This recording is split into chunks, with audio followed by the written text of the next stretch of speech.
대한민국은 스스로 괴물이 되기를 선택했습니다. 그들은 미국조차 포기한 신의 무기를 손에 넣었습니다. 여러분, 혹시 그거 아십니까? 얼마 전 스위스 제네바의 한 국제 안보 포럼에서 전 세계 최고 군사 전문가들의 입을 떡 벌어지게 만든 충격적인 발표가 있었다는 사실 말입니다.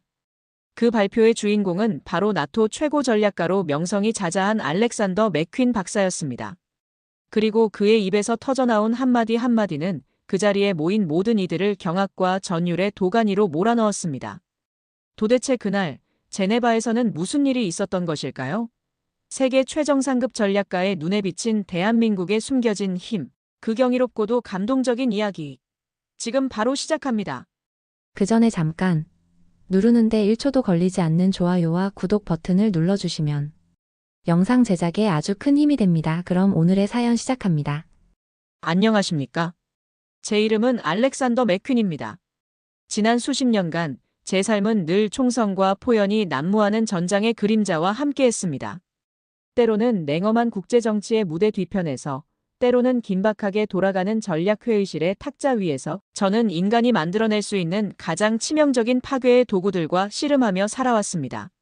스스로를 늘 객관적 데이터를 숭배하고 감상적인 민족주의나 허황된 영웅담 따위는 경멸하는 냉철한 현실주의자라고 믿어 의심치 않았습니다. 강대국의 논리와 힘의 균형만이 세계를 움직이는 유일한 진리라고 생각했습니다. 적어도 얼마 전까지만 해도 제 신념은 그러했습니다. 오늘 저는 제 평생을 지탱해온 그 단단했던 신념의 탑이 와르르 무너져 내리는 듯한 경이롭고도 충격적인 깨달음의 여정을 여러분 앞에 고백하고자 합니다. 이것은 단순한 군사전략 보고서가 아닙니다. 이것은 절망의 잿더미 속에서 불사조처럼 날아올라 스스로의 운명을 움켜쥔 한 위대한 민족의 장엄한 서사시이며 인간의 불굴의 의지가 빚어낸 기적에 대한 찬가입니다. 그리고 그 위대한 역사의 중심에는 바로 여러분의 조국, 대한민국이 당당히 서 있습니다.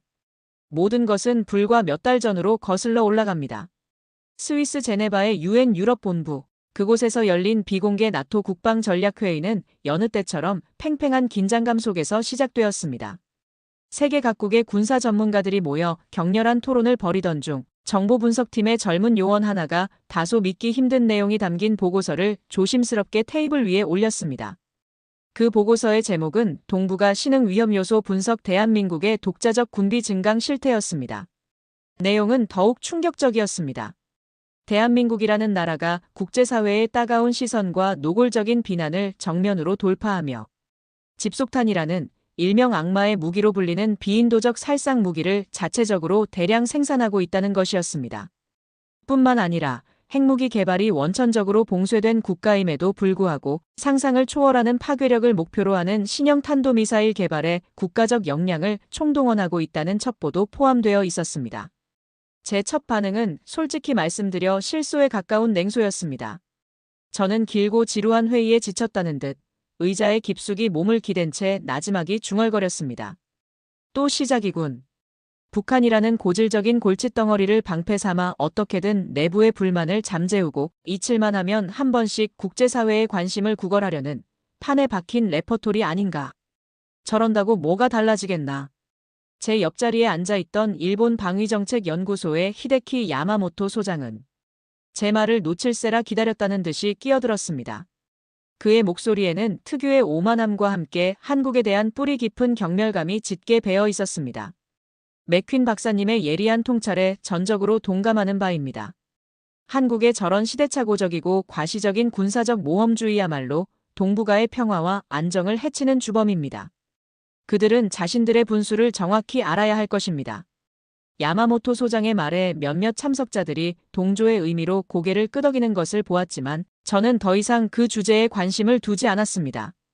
그때까지만 해도 제 머릿속의 대한민국은 그저 미국의 거대한 해구산 아래에서 간신히 안보를 유지하며 때때로 분수에 맞지 않는 과시욕을 부리는 극동의 작은 나라, 그 이상도 이하도 아니었던 것입니다. 제가 얼마나 지독한 편견과 오만에 사로잡혀 있었는지 그때는 정말 꿈에도 상상하지 못했습니다. 운명의 수레바퀴가 움직이기 시작한 것은 그로부터 며칠 뒤 워싱턴에서 날아온 한 통의 이메일 때문이었습니다.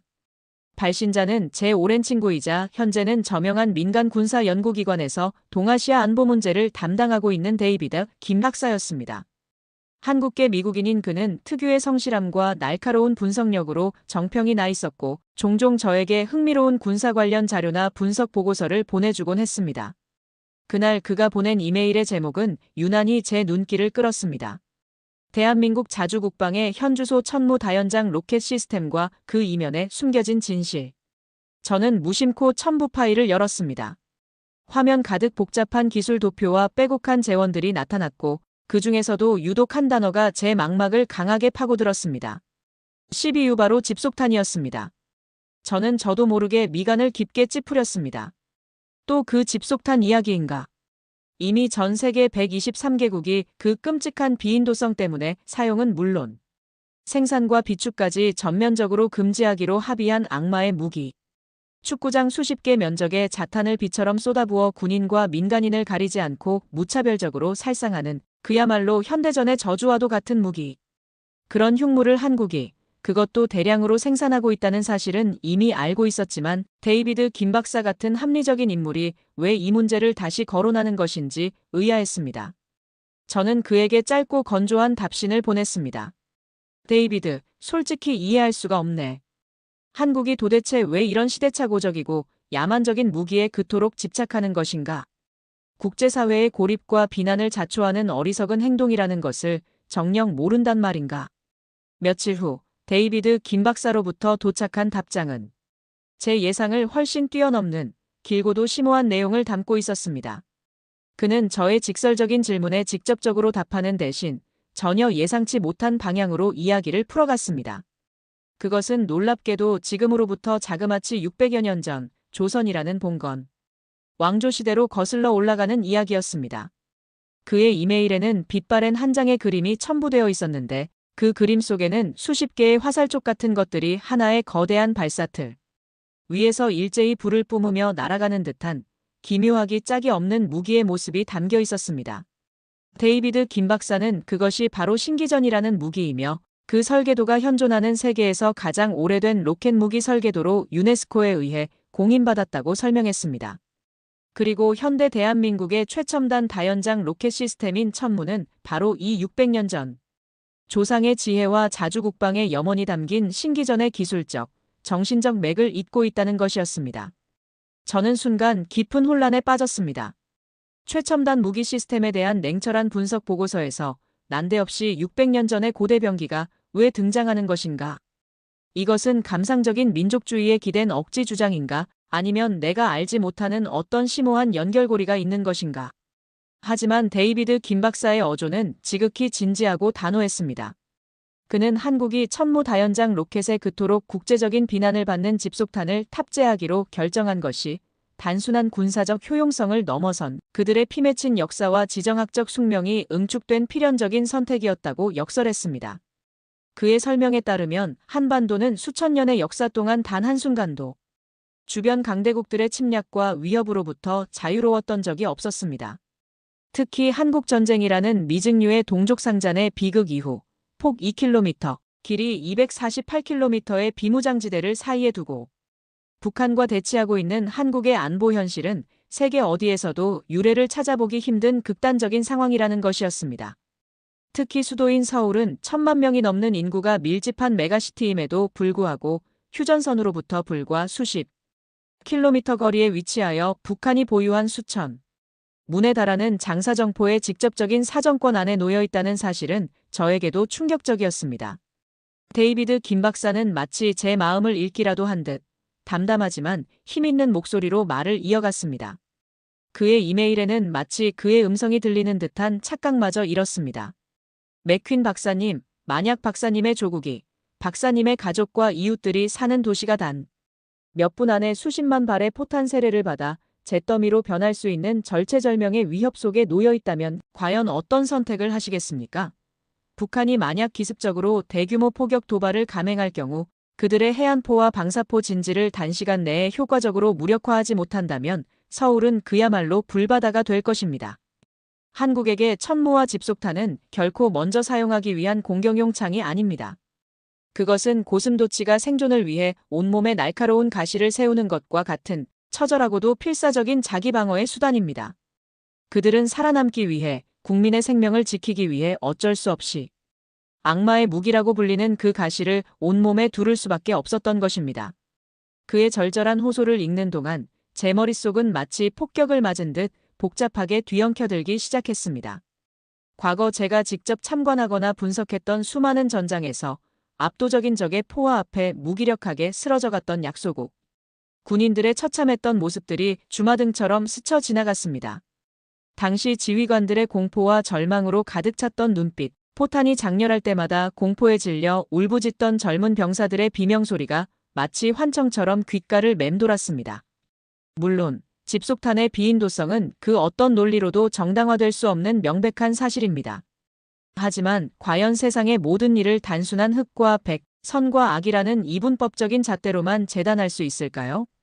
국가의 존립과 국민의 생존이라는 절대적인 명제 앞에서 때로는 악마와도 기꺼이 손을 잡아야 하는 것이 우리가 몸담고 있는 이 비정하고 냉혹한 국제 현실이 아닐까 하는 그런 씁쓸하고도 무거운 질문이 제 마음 한구석에서 고개를 들기 시작했습니다. 그 질문은 마치 무거운 쇳덩이처럼 제 가슴을 짓눌렀습니다. 저는 즉시 데이비드 김 박사에게 답신을 보내 더 많은 자료를, 특히 한국이 개발 중이라는 그 비현실적이고 과대망상적이라고 치부했던 탄도미사일 프로젝트에 대한 모든 것을 알려달라고 요청했습니다. 며칠 뒤 제 암호화된 메일함에는 현무 프로젝트 대한민국 강철 심장의 비밀, 그리고 아무도 믿지 않았던 신의 지팡이라는 더욱더 도발적이고 수수께끼 같은 제목의 새로운 파일이 도착해 있었습니다. 파일의 암호는 더욱 의미심장했습니다. ROKIRONHEARTCHALLENGTOGOD. 저는 마른 침을 꿀꺽 삼키며 떨리는 손으로 파일을 열었습니다. 그리고 바로 그 순간부터 저는 제가 평생을 바쳐 쌓아 올렸던 군사적 상식과 합리적 이성이라는 것이 얼마나 허술하고 편협한 것이었는지를 처절하게 깨달으며 엄청난 지적 충격과 감정적 경랑의 소용돌이 속으로 속절없이 빠져들기 시작했습니다. 보고서의 첫 페이지는 온통 칠흑 같은 검은색 바탕에 마치 피눈물처럼 강렬한 붉은색 글씨로 단 한 문장만이 새겨져 있었습니다. 우리는 핵무기라는 절대 반지를 가질 수 없었다. 그래서 우리는 스스로 신의 영역에 도전하기로 결심했다. 저는 이 숨막힐 듯 오만하고도 비장미 넘치는 문장에서 한동안 눈을 뗄 수가 없었습니다. 다음 장으로 넘기자 현무라는 이름이 붙은 마치 북방을 수호하는 신화 속 거북과 뱀의 형상을 한 신수를 떠올리게 하는 여러 종류의 미사일 사진과 함께 빼곡한 제원들이 나열되어 있었습니다. 현무 EA, 현무 EB, 현무 EC, 그리고 이미 실전 배치되어 그 위력을 과시하고 있다는 순항미사일 현무 3 시리즈까지. 하지만 이 모든 것을 압도하며 제 시선을 강탈한 것은 보고서의 가장 마지막 부분을 장식하고 있는 현무5라는 이름에 아직은 베일에 쌓인 미사일의 개념도였습니다. 그것은 제가 지난 수십 년간 전 세계의 온갖 종류의 탄도미사일을 분석해오면서 단 한 번도 본 적 없는 기괴하고도 위압적인 형상이었습니다. 일반적인 탄도미사일이 유선형의 날렵한 몸체에 뾰족한 탄두를 가진 모습이라면 현무5는 그 비율부터가 비정상적이었습니다. 마치 고대 그리스의 공성용 망치 팔라리카를 연상시키는 극단적으로 거대하고 뭉툭한 탄두부, 그리고 그 거대한 머리를 간신히 떠받치고 있는 듯한 상대적으로 짧고 두꺼운 동체, 전체적으로 균형미라고는 찾아볼 수 없는 오직 파괴만을 위해 태어난 듯한 괴물의 모습이었습니다. 그리고 그 옆에 작은 글씨로 적힌 예상. 재원은 저의 입을 그야말로 떡 벌어지게 만들기에 조금도 부족함이 없었습니다. 탄두 중량 자그마치 8에서 9톤, 미사일 전체 총 중량은 36톤에 육박하며 최대 사거리. 아니, 사거리라는 개념 자체가 무의미할 정도로 이 미사일의 운용 개념은 저의 모든 군사적 상식을 파괴하는 것이었습니다. 보고서에 따르면 현무5는 핵탄두를 탑재하지 않습니다. 이것은 이미 국제적으로 공공연한 사실이었고 한국은 핵확산 금지 조약 가입국으로서 핵무기 개발은 꿈도 꿀 수 없는 상황이었습니다. 대신 이 엄청난 무게의 탄두 대부분을 텅스텐이나 열화우라늄 같은 초고밀도 중금속으로 채운다고 되어 있었습니다. 그리고 이 미사일은 일반적인 탄도미사일처럼 대기권을 비행하며 포물선을 그리며 목표 지점으로 날아가는 것이 아니었습니다. 거의 수직에 가까운 고각으로 발사되어 자그마치 고도 1000km, 즉 지구 저궤도를 넘어선 아우터 스페이스까지 치솟은 후 오로지 지구 중력의 힘에 이끌려 마하 10 음속의 10배가 넘는 극초음속으로 지상의 목표물을 향해 자유 낙하하며 내리꽂힌다는 것이었습니다. 저는 순간 숨이 멎는 듯한 충격을 받았습니다. 이것은 바로 미 합중국이 냉전 시대의 소련의 깊숙한 지하 핵벙커를 파괴하기 위해 극비리에 연구를 진행하다가 엄청난 개발 비용과 당시의 기술적 한계, 그리고 무엇보다 핵무기 사용에 대한 정치적 부담감으로 인해 결국 백지화시켰던 전설 속의 비밀 프로젝트 신의 지팡이와 정확히 일치하는 개념이었습니다. 대기권 밖의 인공위성 플랫폼에서 전봇대 크기의 거대한 텅스텐 막대를 지상으로 투하하여 그 엄청난 운동에너지만으로 핵폭탄에 버금가는 파괴력을 얻는다는 당시로서는 너무나 황당무계하여 공상과학 소설의 소재로나 치부되었던 바로 그 구상 말입니다. 물론 미국은 베트남 전쟁 당시 C-130 수송기에서 폭약 없이 날카로운 강철 조각들만 가득 채운 레이지독이라는 원시적인 운동에너지 폭탄을 투하하여 밀림 속의 베트콩들에게 상당한 공포감을 심어준 경험이 있었지만 신의 지팡이를 현실화하기 위해서는 텅스텐이라는 희귀하고 값비싼 금속을 가공하여 우주 공간까지 쏘아 올린다는 그야말로 천문학적인 비용이 소요되는 문제에 직면했었습니다. 그런데 지금 극동의 작은 나라 대한민국이 변변한 우주 발사체, 기술도 제대로 확보하지 못한 것으로 알려진 그들이 맨손으로 그 신의 지팡이를, 아니 어쩌면 그보다 훨씬 더 진화되고 현실적인 형태의 운동에너지 무기를 현실로 만들어내려 하고 있다는 말입니까? 이것은 단순한 군사기술의 발전이 아니라 패러다임 자체를 바꾸는 혁명적인 도전이었습니다. 보고서는 한 걸음 더 나아가 마치 제정신이 아닌 과학자의 광기 어린 독백처럼 충격적인 내용들을 쉴 새 없이 쏟아냈습니다. 현무5가 마하 10 이상의 속도로 지표면에 충돌할 경우 그 순간 발생하는 운동에너지만으로도 전술핵무기 수십 킬로톤급, 경우에 따라서는 수백 킬로톤급에 해당하는 엄청난 파괴력을 낼 수 있으며 일반적인 강화 콘크리트 구조물은 물론이고 지하 수백 미터 깊이에 건설된 가장 견고한 군사 벙커까지도 마치 두부처럼 관통하여 완벽하게 무력화시킬 수 있다는 분석이었습니다. 심지어 북한의 김정은이 유사시 은신할 것으로 예상되는 평양 지하 300m 깊이의 비밀 지휘소 역시 이 한국판 강철 심장의 일격 앞에서는 한낱 모래성에 불과할 것이라는 등골이 오싹해지는 섬뜩한 예측까지 덧붙여져 있었습니다. 저는 온몸에 소름이 쫙 돋는 것을 느끼며 자리에서 벌떡 일어났습니다. 이것은 제가 지금까지 알고 있던 모든 재래식 무기의 개념을 완전히 뒤엎는 것이었습니다. 이것은 핵무기 없이 핵 억지력을 확보하려는 상상조차 할 수 없었던 처절하고도 독창적인 발상이었습니다. 국제사회의 삼엄한 감시와 기술적 한계라는 이중의 족쇄에 묶인 한국이 문자 그대로 신의 영역이라고 불리던 절대적인 파괴력에 감히 도전장을 내밀고 있었던 것입니다. 그들은 핵이라는 절대 반지를 가질 수 없었기에 스스로 강철의 신이 되기로 처절하게 결심한 것이었습니다. 연구실 창가로 다가가 차가운 유리창에 이마를 기댔습니다. 창밖으로는 아름다운 제네바의 야경이 평화롭게 펼쳐져 있었지만 제 머릿속은 온통 한국의 그 정체 모를 괴물 미사일에 대한 생각으로 폭발할 지경이었습니다. 도대체 어떻게 이런 일이 가능하단 말인가? 제가 아는 한 한국의 국방과학연구소는 미국의 로키드 마틴이나 보잉, 러시아의 알마즈-안테이 같은 거대 방산업체들에 비하면 그야말로 동네 구멍가게 수준의 예산과 인력으로 운영되고 있을 터인데 그들은 과연 어떤 기술력과 어떤 정신력으로 심지어 어떤 자금으로 이런 엄청난 프로젝트를 감행하고 있는 것일까? 여기에는 분명 내가 알지 못하는 상상을 초월하는 무언가가 숨겨져 있을 것이라는 강한 예감이 들었습니다. 데이비드 김 박사가 보내온 경악스러운 보고서는 여기서 끝나지 않았습니다.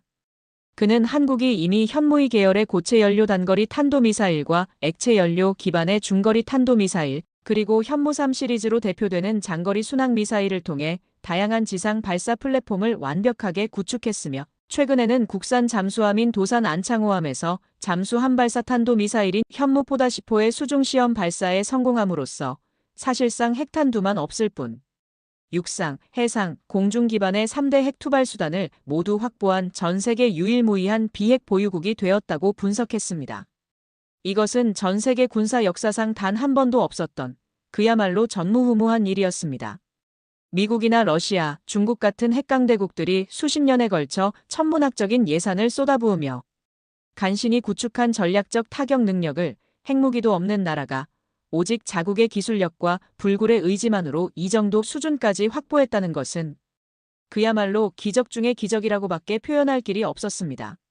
머리가 터질 듯 어지러웠습니다. 저는 다시 책상으로 비틀거리며 돌아와 얼마 전 히데키 야마모토가 국제안보 컨퍼런스에서 쏟아냈던 독설들을 떠올렸습니다. 그는 당시 한국의 군사력 증강 노력을 찻잔 속의 태풍일 뿐이라며 한껏 비웃었습니다. 한국의 기술력은 아직도 기초적인 걸음마 단계에 머물러 있으며 그들이 밤낮으로 떠들어대는 소위 신무기라는 것들은 대부분 실체가 없거나 터무니없이 과장된 것들입니다. 일본 자위대가 자랑하는 최첨단 이지스 구축함 시스템과 곧 전력화될 F-35B 스텔스 전투기 편대의 막강한 전력 앞에서 한국의 그런 어설픈 몸부림은 아무런 전략적 의미도 갖지 못할 것입니다. 그의 오만방자하고도 도끼 어린 발언에 당시 청중석에 앉아있던 대부분의 서방 전문가들은 마치 그의 말이 진리라도 되는 듯 고개를 끄덕였고 솔직히 저 또한 내심 그의 분석에 상당 부분 동의했던 것이 부끄러운 사실이었습니다. 하지만 이제는 모든 것이 달라졌습니다. 데이비드 김 박사가 목숨을 걸고 보내온 듯한 그 극비 보고서들은 결코 허풍이나 과장이 아니었습니다. 그것은 한치의 오차도 없는 냉정한 데이터와 객관적인 분석, 그리고 무엇보다 대한민국이라는 나라가 처한 절박하고도 고독한 안보 현실에 대한 처절하리만큼 깊은 통찰을 담고 있었습니다. 저는 문득 한국의 대표적인 방산기업인 한화그룹이 과거 집속탄 생산 문제로 인해 노르웨이를 비롯한 여러 유럽 국가의 국부 펀드와 연기금으로부터 대규모 투자 금지 대상이 되었던 떠들썩했던 사건을 기억해냈습니다. 당시 국제인권단체들과 서방 언론들은 한화그룹을 향해 죽음의 상인, 전쟁 범죄의 방조자라며 입에 담기 힘든 맹비난을 퍼부었습니다. 하지만 그 화려하고 자극적인 비난의 이면에는 자국의 생존과 국민의 안위를 위해 어쩔 수 없이 필요악을 끌어안아야만 했던 한 기업과 한 국가의 처절한 고뇌와 피눈물이 숨겨져 있었던 것입니다. 심지어 한화는 국제사회의 거센 압박 속에서도 그 확산탄 사업 부문을 그룹에서 분리하여 코리아 디펜스 인더스트리라는 별도의 법인을 신설하는 방식으로 기술의 명맥을 꿋꿋하게 이어왔다고 하니 그들의 집요함과 결단력에는 혀를 내두를 지경이었습니다. 저는 그날 밤 뜬 눈으로 밤을 지새웠습니다. 마치 신들린 사람처럼 대한민국이라는 나라에 대해 그들의 파란만장했던 역사와 독특한 문화, 그리고 그들이 지금 이 순간에도 만들어내고 있는 경이롭고도 섬뜩한 무기들에 대해 미친 듯이 자료를 검색하고 분석하기 시작했습니다. 보면 볼수록, 알면 알수록 제 가슴 깊은 곳에서 이름 모를 뜨거운 무언가가 꿈틀거리며 용솟음치는 것을 느꼈습니다. 그것은 단순한 지적 호기심이나 학문적 관심을 넘어선 뭐라 형용할 수 없는 경외감과 존경심, 그리고 일종의 부끄러움까지 뒤섞인 복잡한 감정이었습니다. 한때 일제의 식민 지배와 동족 상잔의 전쟁으로 세계 최빈국으로 전락했던 나라, 절망과 폐허 속에서 그 어떤 희망의 빛도 보이지 않았던 나라가 불과 반세기라는 짧은 시간 안에 세계 10위권의 경제대국으로 기적처럼 발돋움하고 이제는 과거의 침략자들마저 벌벌 떨게 만들 정도의 강력한 군사력을 그것도 스스로의 힘으로 구축하며 강철의 발톱을 드러내고 있다는 사실이 도저히 제 상식으로는 믿기지 않았습니다. 며칠 뒤 저는 다가올 국제안보 심포지엄의 발표 주제를 전면적으로 수정하기로 중대한 결심을 내렸습니다. 당초 저는 미중 신냉전 구도 하에서의 유럽연합의 전략적 자율성 확보 방안이라는 다소 원론적이고 아카데믹한 주제를 준비하고 있었습니다. 하지만 이제 제 가슴은 전혀 다른 이야기를 훨씬 더 뜨겁고 절실한 이야기를 하고 싶어 좀이 쑤셔서 견딜 수가 없었습니다. 저는 전 세계를 향해 특히 그동안 대한민국을 얕보고 무시해왔던 모든 이들을 향해 당당히 외치고 싶었습니다. 당신들이 무지몽매하게 깔보았던 극동의 작은 나라 대한민국이 어떻게 스스로의 운명을 개척하고 있는지, 그들이 어떤 피와 땀과 눈물을 흘려 지금의 이 경이로운 기적을 이루어냈는지를 똑똑히 알려주고 싶었습니다. 하지만 저의 이러한 용기 있는 결심은 곧바로 예기치 못한 거센 저항과 음해에 부딪히게 되었습니다. 저의 오랜 라이벌이자 학문적으로나 인간적으로나 도저히 상종하기 힘든 인물인 일본 방위정책연구소의 히데키 야마모토가 제가 한국의 방위력에 대해 대단히 긍정적이고 파격적인 내용의 발표를 준비하고 있다는 정보를 어디서 입수했는지 공개적으로 저를 인신공격하고 비난하고 나선 것입니다. 그는 일본의 대표적인 극우 성향 시사주간지와의 단독 인터뷰에서 다음과 같은 망언을 거리낌 없이 쏟아냈습니다. 최근 정보에 따르면 한때 냉철한 국제안보 전문가로 명성을 날렸던 알렉산더 맥퀸 박사가 한국 측의 검은 돈과 달콤한 로비에 넘어가 그들의 허황되고 과대망상적인 군사력 증강 계획을 공개적으로 옹호하고 찬양하려 한다는 소문이 서방 정보기관들 사이에 파다하게 퍼져 있습니다. 이는 국제안보 전문가로서의 학문적 양심과 도덕적 명예를 스스로 시궁창에 내팽개치는 지극히 어리석고도 부끄러운 행동이 아닐 수 없습니다. 명백히 말씀드리지만 한국이 개발 중이라고 떠들어대는 소위 신무기라는 것들은 대부분 미국의 낡은 기술을 몰래 빼돌리거나 이미 한물간 러시아의 퇴물 무기 기술을 어설프게 모방한 조악한 짝퉁에 불과하며 실질적인 전투 능력은 전무하다는 것이 국제군사학계의 정설이자 냉정한 평가입니다. 그의 이 터무니없고 악의적인 발언은 즉각적으로 국제적인 파장을 일으키며 주요 언론들의 헤드라인을 장식했습니다. 평소 일본의 입장을 대변하는 것으로 알려진 몇몇 서방의 보수 언론들은 야마모토의 주장을 마치 사실인 것처럼 그대로 인용하며 저의 학문적 전문성과 도덕성에 심각한 의문을 제기하는 비판적인 기사들을 경쟁적으로 쏟아냈습니다. 심지어 제가 몸담고 있는 나토 내부에서조차 저의 갑작스러운 발표, 주제 변경에 대해 깊은 우려와 반대의 목소리가 나오기 시작했습니다. 저와 수십 년간 동고동락했던 오랜 동료들마저 저를 찾아와 진심으로 걱정하며 만류하고 나섰습니다. 맥퀸, 아무리 자네라지만 한국에 대해 너무 과도하게 긍정적으로 평가하는 것은 아닌가. 그들이 아무리 발버둥 친다고 해도 코앞에 있는 북한의 핵위협은 물론이고 주변을 둘러싼 중국과 러시아, 심지어 일본이라는 현실적인 강대국들의 위협 앞에서 그들의 미약한 자주국방 노력은 결국 계란으로 바위를 치는 무모한 시도에 불과할 걸세. 자네의 명성에 흠집만 가게 될까봐 걱정되네. 저는 순식간에 사면초가의 상황에 놓인 듯 엄청난 심리적 압박감에 휩싸였습니다. 하지만 이상하게도 저를 향한 비난과 압박이 거세지면 거세질수록 제 안에 이름 모를 오기와 투지는 더욱더 강하게 불타올랐습니다. 저는 히데키 야마모토의 그 비열하고 치졸한 정치 공작과 주변의 근거 없는 회의적인 시선 앞에서 결코 무릎 꿇고 싶지 않았습니다. 오히려 그들의 그릇된 편견과 무지를 산산조각 내고 대한민국의 경이로운 진실과 그들의 위대한 저력을 온 세계에 똑똑히 알려야 한다는 마치 순교자와도 같은 비장한 사명감이 제 온몸을 지배하기 시작했습니다. 저는 이후 며칠 동안 연구실 문을 걸어 잠근 채 밤낮을 가리지 않고 문자 그대로 연구에만 몰두했습니다. 데이비드 김 박사에게는 거의 매시간 단위로 이메일을 보내 끊임없이 추가 자료와 검증을 요청했고 한국의 역사, 문화, 국민성, 그리고 지정학적 특수성을 더 깊이 이해하기 위해 제가 구할 수 있는 모든 관련 서적과 논문들을 탐독했습니다. 잠자는 시간조차 아까워 하루에 서너 시간 쪽잠을 자는 것이 전부였지만 전혀 피곤함을 느끼지 못했습니다. 오히려 정신은 그 어느 때보다 맑고 투명해지는 듯 했습니다. 그러던 어느 날 새벽, 저는 수많은 자료들 속에서 우연히 한 젊은 한국 여성 과학자의 짧은 인터뷰 기사를 발견하게 되었습니다. 그녀의 이름은 소피아리 한국국방과학연구소에서 차세대 고체연료 미사일 추진체를 연구하는 평범한 연구원이었습니다.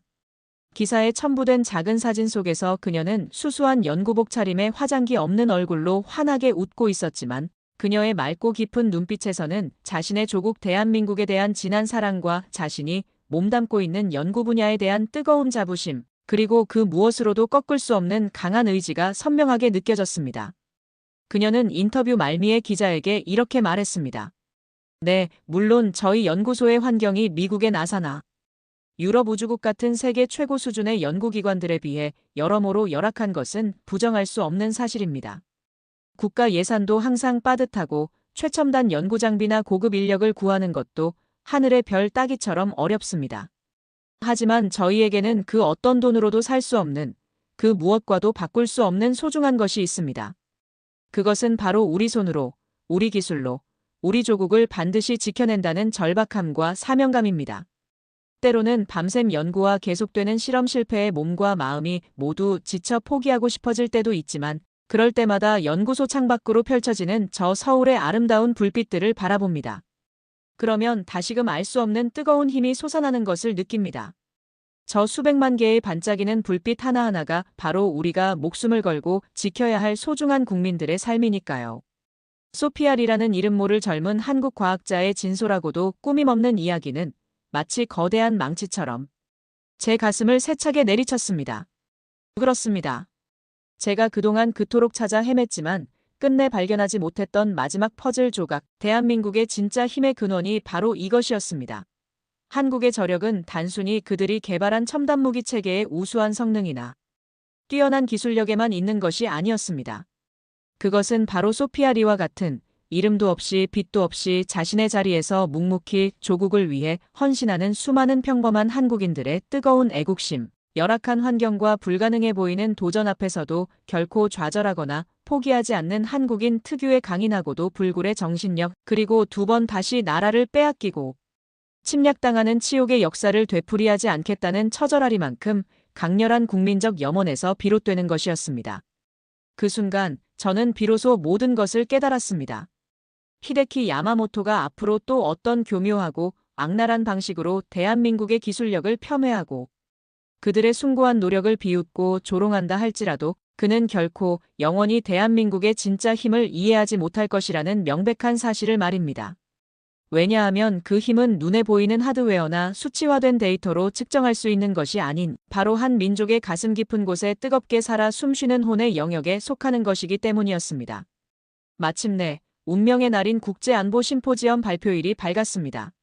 스위스 제네바의 유서 깊은 팔렉스포 컨벤션 홀은 그 어느 때보다 뜨거운 열기로 가득 차 있었습니다. 전 세계에서 모여든 수백 명의 군사 전문가, 현직 외교관, 정보기관 요원, 그리고 주요 언론사 기자들로 거대한 홀은 발 디딜 틈조차 없이 빽빽하게 들어차 있었습니다. 단상 위로 천천히 걸어 올라가는 제 다리가 미세하게 떨리는 것을 느꼈지만 제 마음은 이상하리만큼 폭풍 전야처럼 고요하고 차분했습니다. 청중석 가장 앞줄 중앙에는 히데키 야마모토가 팔짱을 낀 채 레이저라도 쏠 듯한 형형한 눈빛으로 저를 쏘아보고 있었습니다. 그의 입가에는 어디 한번 실컷 떠들어 보시지. 내가 당신의 모든 허점과 논리적 모순을 낱낱이 파헤쳐 국제적인 망신을 안겨주겠다라고 말하는 듯한 비릿하고도 자신만만한 냉소가 걸려 있었습니다. 저는 연단 위에 놓인 지난 며칠간 밤새워 준비했던 두툼한 연설 원고 뭉치를 보았습니다. 그리고 잠시 후 저는 그것을 옆으로 슥 밀어버렸습니다. 대신 지금 이 순간 제 가슴 속에서 용암처럼 뜨겁게 들끓고 있는 진실의 목소리, 대한민국의 위대한 저력에 대한 경이로운 이야기를 제 온 마음을 다해 전달하기로 굳게 결심했습니다. 마이크 앞에 선 저는 잠시 깊은 숨을 골랐습니다. 장내의 모든 소음이 일순간 잦아들고 수백 쌍의 시선이 오롯이 제게로 집중되는 것이 피부로 느껴졌습니다. 존경하는 내외 귀빈 여러분, 그리고 오늘 이 자리에 함께하신 세계 안보 및 국제관계 전문가 동료 여러분. 저는 오늘 이 영광스러운 자리에서 한 위대한 국가에 대한 저의 깊고도 오래된 무지와 지독했던 편견을 솔직하게 고백하고 불가능에 맞서 싸워온 그들의 숭고하고도 위대한 도전에 진심 어린 경의를 표하고자 합니다. 제 예상치 못한 첫마디에 장내는 순간 가벼운 술렁임과 함께 의아함이 감돌기 시작했습니다. 히데키 야마모토의 미간이 못마땅하다는 듯 꿈틀거리는 것이 시야에 들어왔습니다. 저는 그의 도발적인 시선을 정면으로 차분히 마주하며 더욱 또렷하고 힘있는 목소리로 말을 이어갔습니다. 그동안 우리들 대부분은 저 또한 예외는 아니었습니다만 동북아시아의 한 구석에 위치한 대한민국이라는 나라를 너무나 쉽게 단정하고 피상적으로 평가절하해 왔습니다. 끊임없는 외세의 침략과 지정학적 숙명이라는 굴레에 갇힌 약소국, 주변 강대국들의 눈치를 살피며 겨우 연명하는 나라, 혹은 첨단 군사기술과는 거리가 먼 그저 그런 개발도상국 정도로 말입니다.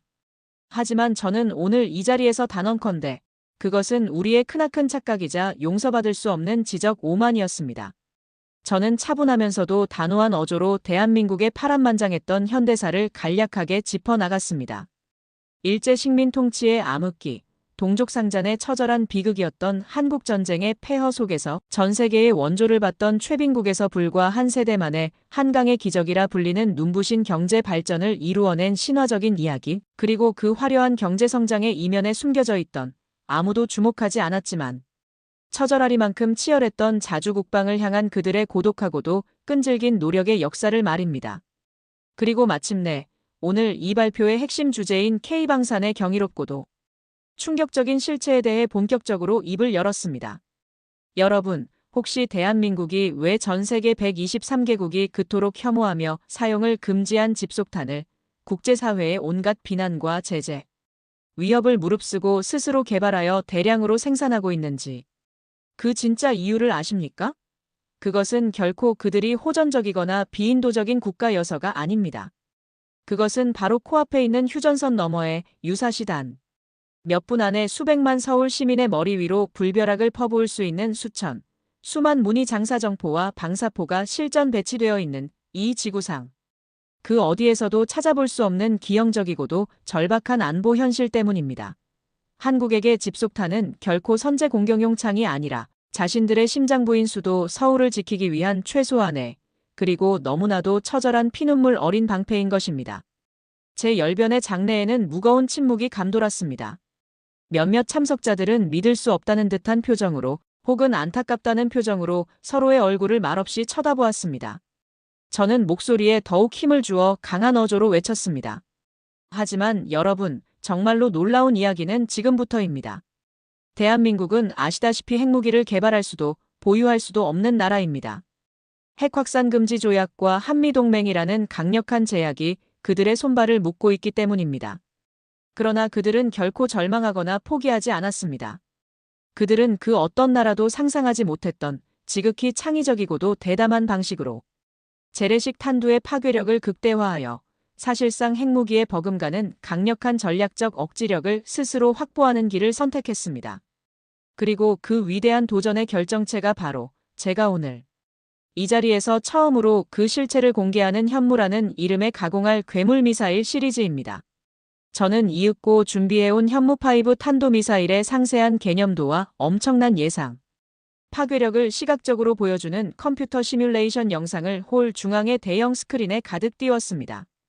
암흑과도 같은 우주 공간에서 거대한 강철 탄두가 불덩이처럼 타오르며 마하 10이라는 상상조차 할 수 없는 속도로 지상의 견고한 지하 벙커를 그대로 관통하며 내부에서 엄청난 폭발을 일으켜 모든 것을 흔적도 없이 소멸시키는 장면이 슬로우 모션으로 펼쳐지자 장내에서는 여기저기서 경악과 탄식 그리고 믿을 수 없다는 탄성이 동시에 터져나왔습니다. 어떤 이들은 저도 모르게 자리에서 벌떡 일어서 스크린을 뚫어져라 쳐다보았고 어떤 이들은 옆 사람과 경악스러운 표정으로 수군거리기 시작했습니다. 네, 그렇습니다. 여러분이 지금 보고 계시는 이것은 냉전 시절 미 합중국조차 막대한 비용과 기술적 한계로 인해 결국 포기해야만 했던 전설 속의 무기. 신의 지팡이와 정확히 동일한 개념의 운동에너지 무기입니다. 탄두 중량 9톤, 총 중량 36톤, 마하 10 이상의 종말 속도. 이것은 더 이상 우리가 알고 있던 단순한 재래식 미사일의 범주를 완전히 벗어난 것입니다. 이것은 핵무기 없이 핵 억지력을 확보하려는 대한민국의 처절한 의지이자 인류의 상상력과 과학기술이 빚어낸 경이로운 창조물, 바로 대한민국이 스스로의 피와 땀과 눈물로 만들어낸 K신의 지팡이인 것입니다. 그들은 수십조 원이라는 엄청난 예산을 쏟아부어 불가능해 보였던 신의 영역에 과감히 도전했고 마침내 전 세계를 경악시킬 강철의 심장을 스스로의 손으로 만들어낸 것입니다. 바로 그때 히데키 야마모토가 마치 용수철처럼 자리에서 벌떡 일어나 얼굴이 시뻘개진 채로 고래고래 소리치기 시작했습니다. 거짓말. 전부 다 새빨간 거짓말이요. 저런 허황되고 유치한 컴퓨터 그래픽 따위로 전 세계 전문가들을 현혹시키려 하다니 가소롭기 짝이 없소. 맥퀸 박사, 당신은 지금 한국의 저질스러운 국가적 선전선동의 꼭두각시 노릇을 하고 있는 것이요. 저런 허무맹랑한 무기가 실제로 존재할 리가 없다는 것은 삼척동자도 다 아는 사실이요. 그의 목소리는 분노와 다급함으로 심하게 떨리고 있었습니다. 저는 야마모토를 차갑고도 경멸 어린 눈빛으로 똑바로 바라보며 마이크를 통해 장내에 있는 모든 사람들에게 들릴 만큼 크고 단호한 목소리로 대답했습니다. 히데키 야마모토 소장, 당신은 그리고 당신과 같은 부류의 인간들은 아마 죽었다. 깨어나도 영원히 이해하지 못할 것이요. 이 대한민국의 무기에는 단순한 강철과 폭약, 그리고 첨단 전자회로만 들어있는 것이 아니기 때문이요. 여기에는 지난 수천 년 동안 끊임없이 반복된 외세의 침략과 국권, 피탈의 역사 속에서도 결코 꺼지지 않았던 한 위대한 민족의 끈질긴 생명력과 불굴의 자주독립, 정신이 생생하게 살아 숨쉬고 있소. 두 번 다시 나라를 잃고 노예처럼 살지 않겠다는 처절한 민족적 염원이 피눈물처럼 뜨겁게 서려 있단 말이오. 당신처럼 과거 제국주의의 망령에 사로잡혀 힘의 논리만을 숭배하는 사람은 감히 그 숭고하고도 깊은 정신의 세계를 헤아릴 자격조차 없는 것이오. 제4자후와도 같은 외침이 끝나자 그 넓고 넓은 컨벤션홀은 잠시 동안 그야말로 숨막히는 절대 정적이 감돌았습니다. 마치 시간이 멈춘 듯 했습니다. 그리고 곧이어 장내의 한쪽 구석에서부터 시작된 작은 박수 소리가 점점 더 커지더니 마침내 홀 전체를 뒤흔드는 우레와 같은 엄청난 박수갈채와 함성으로 폭발적으로 터져나왔습니다. 그 뜨거운 박수 소리는 마치 폭포수처럼 해일처럼 제 온몸을 감싸며 쉽게 멈추지 않았습니다. 저는 그 순간 제 평생 단 한 번도 느껴보지 못했던 강렬하고도 뜨거운 감동과 전율이 제 심장의 가장 깊은 곳에서부터 용암처럼 솟구쳐 올라와 온몸을 휘감는 것을 생생하게 느꼈습니다. 눈시울이 저도 모르게 뜨거워지는 것을 간신히 참아야 했습니다. 저의 그날 발표는 예상했던 대로, 아니 그 이상으로 전 세계 안보 지형과 국제 여론에 엄청난 파장을 불러일으켰습니다. 주요 국제 언론들은 앞다투어 나토 최고 전략가의 충격적인 내부 고백, 한반도에 숨겨진 발톱, K신의 지팡이의 등장과 동북아 전략 균형의 와해, 세계를 경악시킨 대한민국의 자주 국방력, 그 한계는 어디인가? 와 같은 자극적이고도 선정적인 제목으로 저의 발표 내용을 실시간으로 대서특필했습니다. 그동안 대한민국을 그저 지정학적으로 운이 없는 약소국 혹은 미국의 군사적 보호에 의존하는 나라 정도로 얕잡아 보거나 과소평가해왔던 많은 국가들과 소위 국제 전문가라는 사람들은 자신들의 아니라고도 편협했던 과거의 인식을 부끄럽게 반성하며 한국의 놀라운 국방기술력과 그 안에 담긴 불굴의 자주 국방 의지를 새롭게 재평가하기 시작했습니다. 히데키 야마모토는 그날 이후 공식 석상에서 자취를 감추었고 일본 정부는 때 아닌 외교적 공경에 처했다는 후문이 들려왔습니다. 회의장을 빠져나오는 제게 한국에서 온 것으로 보이는 한 젊은 여기자가 떨리는 목소리로 다가와 물었습니다. 그녀의 눈에는 존경심과 함께 깊은 감동의 빛이 서려 있었습니다. 맥퀸 박사님, 오늘 박사님의 용기 있는 발표는 저희 모든 한국인들에게 정말 큰 감동과 자부심을 안겨주었습니다. 혹시 실례가 안 된다면 무엇이 박사님으로 하여금 저희 대한민국을 이토록 뜨겁게 이해하고 변호하게 만드셨는지 여쭤봐도 되겠습니까? 저는 잠시 창밖으로 보이는 아름다운 노을빛에 서서히 물들어가는 평화로운 제네바의 레만 호수를 말없이 바라보았습니다. 그리고 잔잔한 미소와 함께 그녀에게 이렇게 대답했습니다. 나는 그들의 눈빛에서 보았습니다. 깊고 어두운 절망 속에서도 결코 꺼지지 않는 희망의 불꽃을 창조하고 도저히 불가능해 보이는 거대한 장벽 앞에서도 결코 좌절하거나 포기하지 않는 강인하고도 위대한 정신을 말입니다. 그리고 무엇보다 스스로의 운명을 깊이 사랑하고 그것을 용기 있게 개척해 나가려는 숭고한 의지를 똑똑히 보았습니다. 아마도 그것이 바로 당신들의 위대한 나라, 대한민국의 진짜 힘이자 저력이겠지요. 그렇습니다, 여러분. 오늘 제가 길고 긴 시간 동안 말씀드린 대한민국의 진정한 힘은 그들이 개발한 눈부신 첨단 무기체계 그 자체에만 있는 것이 아닙니다.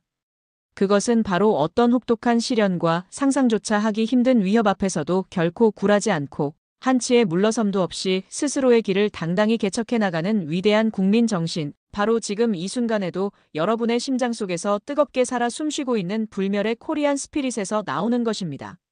세계는 이제 대한민국을 완전히 새로운 시각으로 다시 주목하고 있습니다. 더 이상 과거의 아픔과 슬픔에 갇힌 변방의 작은 나라가 아닌 인류 보편의 가치인 자유와 평화, 그리고 번영에 적극적으로 기여하는 당당한 글로벌 리더 국가로서 전 세계 모든 이들로부터 진심 어린 존경과 사랑을 받는 위대한 강국으로 우뚝 설 그 찬란한 날을 말입니다. 이 가슴 벅차오르는 대한민국의 위대한 이야기에 여러분의 심장이 단 한순간이라도 뜨겁게 반응하셨다면 지금 바로 주저하지 마시고 구독과 좋아요 버튼을 힘차게 눌러주십시오.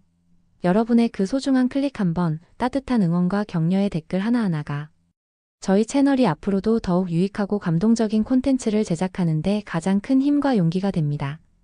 이 자랑스러운 대한민국의 생생한 최신 소식과 깊이 있는 통찰이 담긴 분석을 앞으로도 계속해서 가장 먼저 받아보고 싶으시다면 알림 설정도 반드시 잊지 마시기 바랍니다. 그리고 오늘 이 영상을 보시면서 느끼셨던 여러분의 소중한 생각과 벅찬 감동, 혹은 따끔한 비판과 건설적인 제안들을 아래 댓글창을 통해 자유롭게 남겨주십시오. 여러분의 그 살아있는 목소리 하나하나가 모여 우리 대한민국을 더욱더 강하고 위대하게 만들 것이라고 저는 굳게 확신합니다. 지금까지 감동사이다였습니다. 긴 시간 동안 제 이야기에 귀 기울여 주시고 시청해 주셔서 진심으로 감사합니다. 부디 항상 건강하시고 행복하시기를 기원합니다. 위대한 대한민국, 불멸의 코리아.